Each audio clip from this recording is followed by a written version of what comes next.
What? ACT, did you see this? Look, if it ain't official Dana J, Prima Donna News, I don't even want to see it. Just take the time.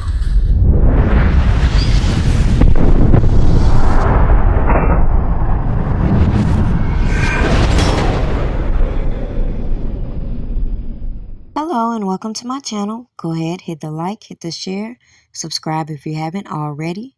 A lot of people are talking about Blac Chyna right now and a lot of her choices, but I think people are missing some of the issues that could be a teachable moment for any individual looking up to someone such as a Blac Chyna, considering everybody who may have heard of her or even look her up now can see her transformation from when she was introduced into the industry until now.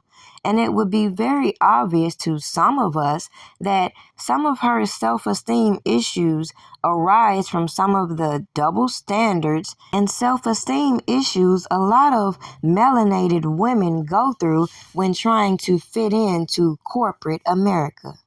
No worries, I'll make this video make sense and come back to this whole MeToo agenda, which I feel wanted to exploit some of these hurt feelings of brown-skinned women to capitalize their janky-ass agendas. But guess what? Blac Chyna could be the perfect example as to why women shouldn't fall in line with certain agendas when they can work on themselves, regardless whether it's hypocritical or not.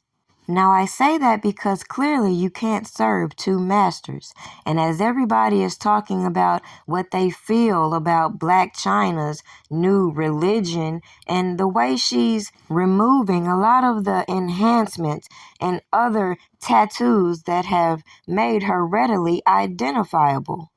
Now, clearly, if you're truly committed into giving your life to God and serving Him, you're not going to pick and choose certain things that you know would be a sin, but decide, I'm going to keep doing that because I don't want this or I don't want that.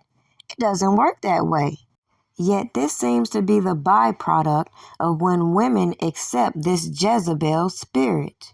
Watch this clip and I'll be right back. So that was early in your transplanting to LA. Yep. Figuring it out. I ain't know nobody out Could have lost it all and could have ended up.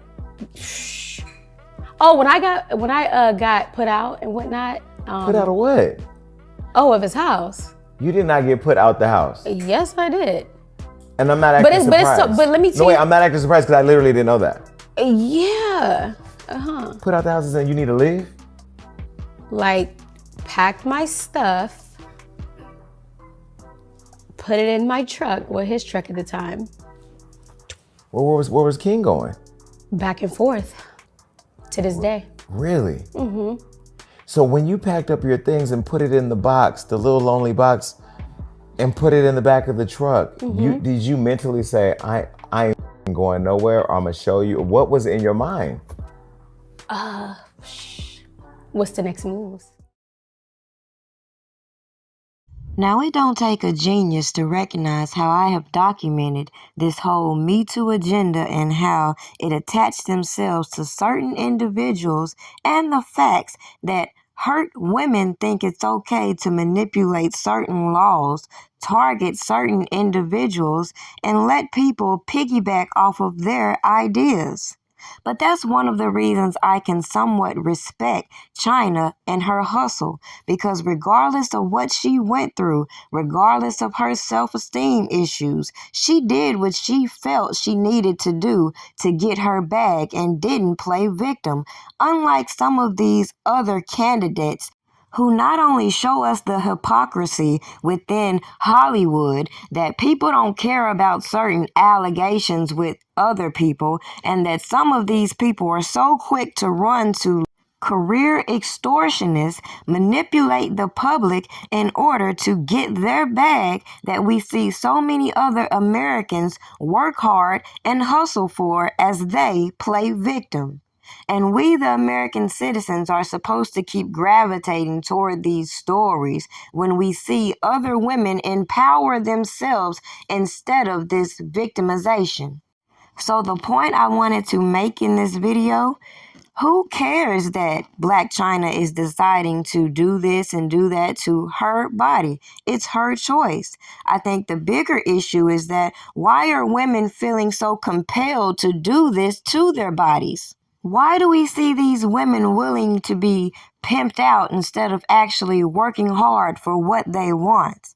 Yet some of us in the workforce know that even with regular jobs, you face discrimination based on the way you look. So it's no surprise how some women want to do extra things to look their part depending on what career field they choose, whether it's working for themselves, working for somebody, or working in the industry.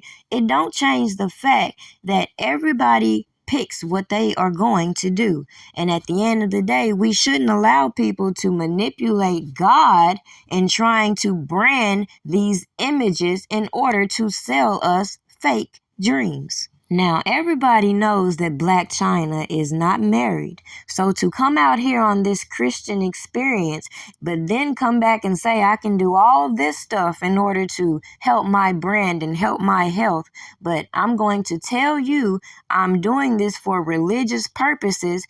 However, I can't stop having sex, which is something that a lot of these women don't realize have these negative spirits being attached to them, whether they want to acknowledge them or not. So in conclusion, it's nice to see Angela, aka Blac Chyna, rebrand her image. But I don't think it's wise to play with God, because like I said, you can't serve two masters. And we see the deception within this MeToo movement that has been fueled by individuals like a Blac Chyna, like a Angela, who don't have the willpower to make whatever it is they want to manifest without displaying the hypocrisy that I've put on display for other women to peep game. Be inspired to make proper lifestyle choices, but don't sit here and sugarcoat the fact that a lot of people are hiding behind these wicked agendas filled with hypocrisy that clearly reveal they have no interest in solving the problem. They have no interest in doing anything productive other than targeting certain individuals that have hurt their feelings. Imagine that.